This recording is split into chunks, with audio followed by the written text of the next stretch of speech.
Finas, jangan putar belik cerita. Hakikatnya semua rakyat tahu perkara sebenar apa yang terjadi.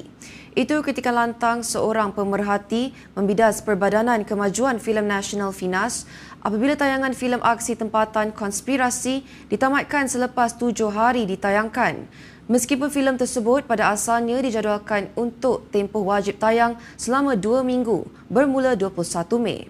Sinis pemerhati Finas dilihat tidak konsisten dengan tindakan yang tidak masuk akal ini memandangkan agensi itu sendiri meluluskan filem tersebut untuk ditayangkan.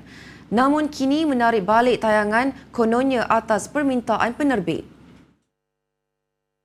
Bagaimanapun, pemerhati mendakwa penerbit filem berkenaan mungkin telah dipaksa oleh pihak tertentu untuk membuat keputusan sedemikian semata-mata untuk memenuhi kehendak mereka. Jelas pemerhati, hakikatnya tidak ada sebarang sebab untuk penerbit filem tersebut menghentikan tayangan karya berkenaan sesuka hati. Apatah lagi sejumlah besar dana telah pun dibelanjakan dalam produksi mereka. Justru tegas pemerhati, Finas diingatkan supaya tidak memperbodohkan diri dengan membuat penafian, sedangkan agensi tersebut yang sepatutnya bertanggungjawab. Pemerhati mempersoalkan mengapa Finas terus bertindak menarik balik filem ini untuk ditayangkan di panggung wayang, meskipun filem tersebut telah melepasi piawaian dengan memperoleh sijil perakuan penggambaran SPP serta sijil kelulusan filem LPF.